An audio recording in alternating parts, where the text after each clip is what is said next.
Hey guys, welcome to Girl Meets Green. My name's Norma, your host or whatever, and today we're talking Idea of You. This was a good movie. So I know that it's people were saying it's fan fiction, but it's not actually fan fiction, but it is because the author said she was inspired by boy bands and Harry Styles, so I guess kind of. But it truly, it's such a good movie.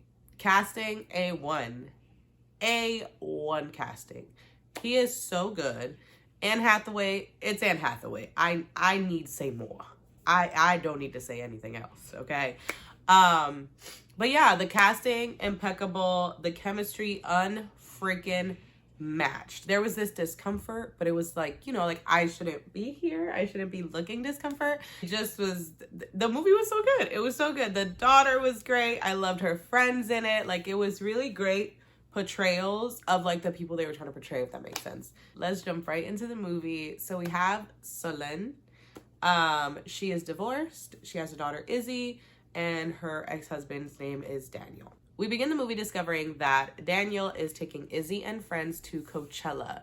He got these backstage passes and all this stuff to meet August Moon, who's a band Izzy was into in 7th grade. She's now in 8th grade, I believe, or 9th, in 8th.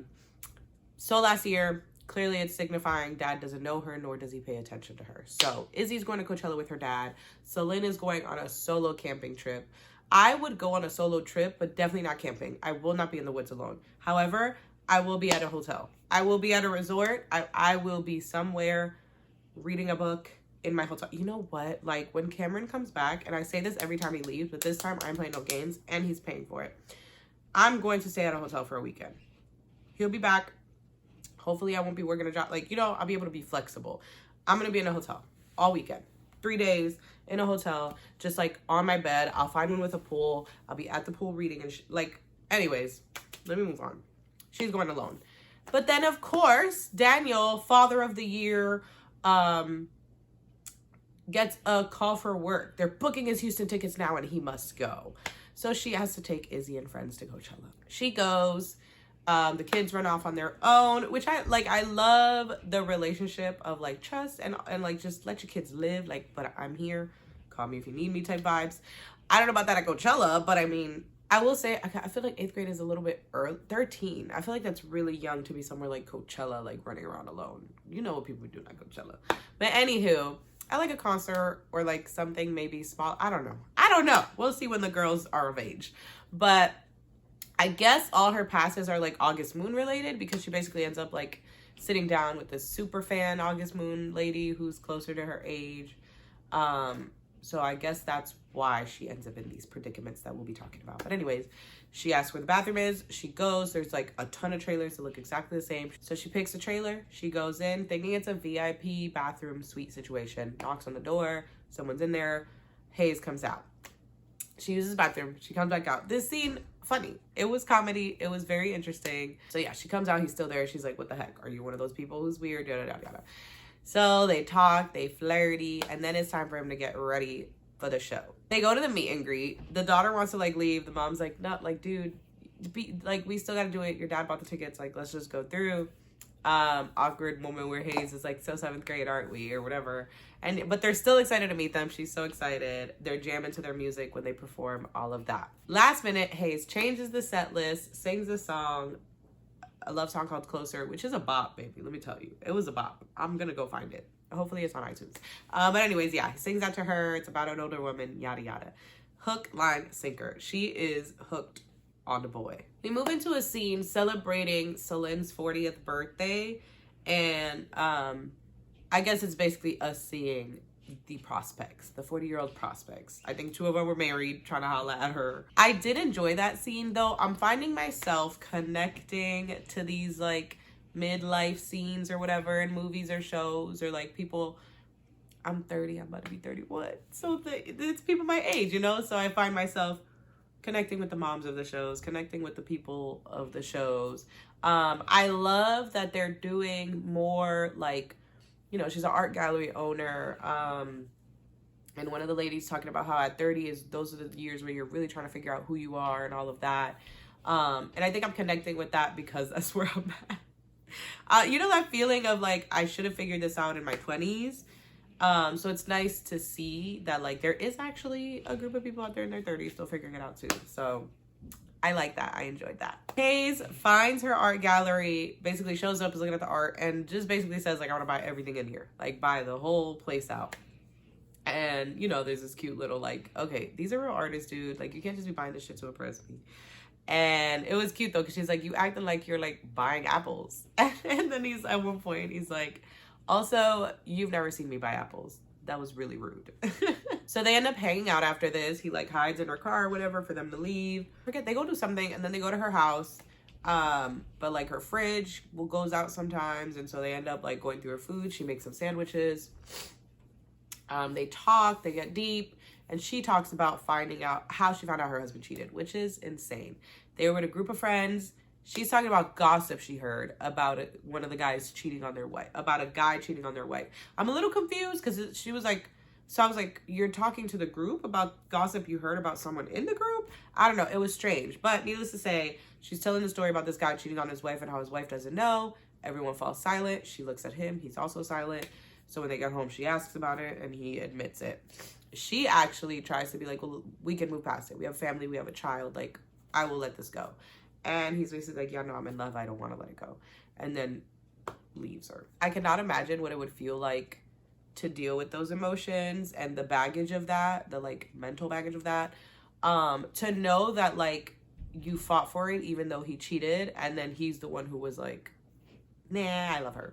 Like that is intense. That hurts. That hurt. Because not only did you get cheated on, but it's like, dude, I wasn't even like smart enough or strong enough or whatever you say to yourself to like leave. I tried to get him to stay. Whew. Also forgot to mention it was like a lady named Ava who was his secretary, I think, and was like really, really young. So parallel to her and Hayes. They start making out, but she shuts it down. She's like, you're way too young. No. And he leaves. But he leaves his watch. So it's now summer. Izzy's going to summer camp for the whole summer. She goes and drops Izzy off. Hayes is like, come on. I want to see you again. I'm thinking about that kiss. Yada, yada, yada. I guess he invites her to New York. So she takes a flight. She takes a flight to get her man, okay? Them sexy sexual scenes was doing what they needed to do for me, okay? I loved it. I loved it. It was good shit. It was good shit. So yeah, they have a whole day in his hotel room being whatever they being. And then he invites her on the Europe leg of his tour. You know, he's like, hop in, let's go. He takes her on the tour. She slowly gets comfortable. So they're being a little bit more like public about their affection, like with their friend group, out and about. Which, by the way, it's like, girl, if you didn't want people to find out, you know, like I know maybe they thought like, oh, we're in Europe, not the US, but like he has fans in Europe too. That's why you're there. So that was a little interesting to me. I'm not gonna lie. Of course, we have to move into the climax, right? That's what it's called in a story. Like the part where everything goes wrong. They are by the pool with friends and his bandmate, Ollie, I believe is who they're with, basically exposes him. The whole, you know, she says like, you know, he dedicated a song to me and I was done. And they're all like, yeah, that's a bit. Like we all do that when we find a hot girl. We pretend to change the set list out of nowhere, and then like we perform a song for the girl. That's how we get the girl. And he actually does that a lot, and he's actually done it with an older woman before. And like Ollie, but now Hayes, baby, better friends, better bandmates. Okay, that clearly that relationship needs to be strictly business. Because what is wrong with you, sir? Why would you do that? Why would you do that? That's shady. Did he want her for himself? Like, what's going on here? But I do want to read the book though, because I heard that in the book, I watched like a video of this girl talking about the book that she read it. I guess in the book, Ollie is like more disgusting. And so Ollie like tries to get with Celine on a few different occasions, and there's like a whole thing going on there. So I do want to read the book because the book seems a little bit more messy. It seems a little bit more Wattpad, and it seems a little bit more my style. I love me a trash novel, baby. Obviously, Celine breaks up with him. She's just like, I fell for your fuckboy shit. Like, I'm trying to be out. He lets her know, like, I actually really like you. This is the happiest I've been since I can remember in a long time. She plays it off and is like, yeah, can't say the same. I'm out. She goes to pick up Izzy, but at this point, pictures has come out of them, like, kissing and shit in Europe. Izzy's like, what the heck? Like, I'm not even upset about it. I'm upset that you didn't tell me. Like, you didn't trust me. Like, that hurts, yada, yada. She's like, it'll never happen again. We broke up anyways. And she's like, wait. you broke up with him. And we love it, you know. She's like, is he a feminist? She's like, yeah. She's like, why would you break up with a beautiful feminist? She basically encourages him to get back with him. She's like, we'll figure it out, you know. Oh, we'll delete social media, yada, yada, yada. So she's like, let's do it. Daniel, of course, makes an ass of himself. It's like, what is wrong with you? A younger man? Like, sir, come on now. And so she's just like, mind your business, dog. Like, not my husband. The moment, okay, there's like the all interaction, because it's not an altercation. He comes to the house. Hayes is there. He's like, hey, can I get you some coffee? He's like, no. He's like, what's your end game, bro? And he's like, oh, bro. He's like, yeah, like, what do you do with my wife? Honey, Daniel, chill the fuck out and go somewhere. So, anywho, we also have a scene earlier that I forgot to mention, but like his wife, Ava, or his girlfriend, I don't know if they're married, but she basically tells Selene, like, hey, just so you know, I'm aware of his hypocrisy, because he comes and he's like, I heard that you were with him in Europe. And she's like, no, he is a client and I was there, but no. And she's basically like, I'm aware of his hypocrisy. She's like, also, I'm leaving him. Which, like, good job, baby. Good job. Although you're nasty anyways, but making the right decision now. Of course, this proves to be very difficult. Izzy's going through a lot. People are making fun of her in school, talking shit about her mom to her. A guy she really likes that she thinks she's talking to tells her, like, oh, tell your mom I turned 18 in a month, whatever. Weirdo shit. I would have loved, like, one more scene with her friends, because we get scenes here and there of her friends. It's clear they have a good relationship with her mom and all of that. So it would have been cute to see them maybe, like, getting in the car with her and being like, man, F them. And, like, because you could still have her struggling with it, but, like, having the friends who are supporting her, kind of. But, yeah, she's not dealing with it well. Selene realizes that and breaks up with Hayes. And he's kind of like, you can't, and I think he kind of ends it, not on a bad note, on a sad note, one would say. But then he comes back to her house and he's like, I started this band, like, I got in this band when I was 14. It shouldn't ruin a life. She's like, it won't. You're going to live a wonderful life. She's going to live a wonderful life. Like, everything's going to be okay. He's like, listen, like, I'll wait for you 5 years. So that's too long. If you get the chance of happiness, you take it, yada, yada. They end all sad and shit. And then we get a 5 years later scene and it's him performing. She, like, changes the channel and he's performing this beautiful song. You know, they did a really good job aging him up. I love the way they did it. That, like, rugged solo musician energy, like, top dollar. They did good. But anyway, yeah, she's, like, watching him and then she's watching his interview and he's like, you know, I'm gonna go take a break, go visit someone really special to me in LA. And yeah, he shows up to her gallery and, like, the movie ends with them just, like, lovingly staring at each other. And I could have done with one more scene, okay? Idea if you could help me out with one more scene.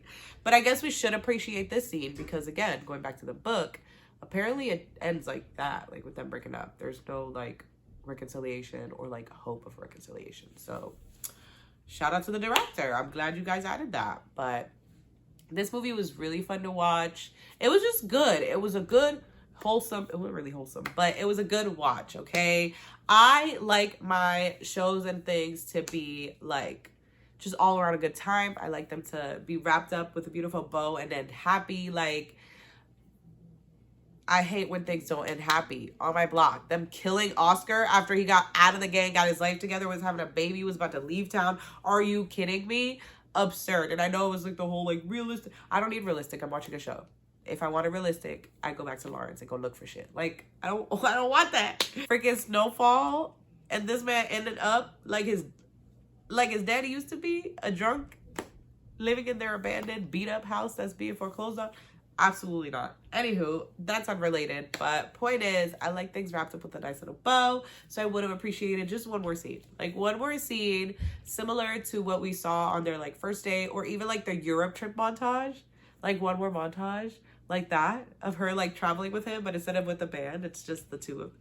That would have been it. Y'all, I need to be a director. I hope you enjoyed this video. Like it if you did. Comment down below. Would you have wanted a little bit more at the end of them together? Just like one scene. Just give me like a 1 minute montage, right? Anywho, subscribe for more content like this, and I'll catch you in the next one.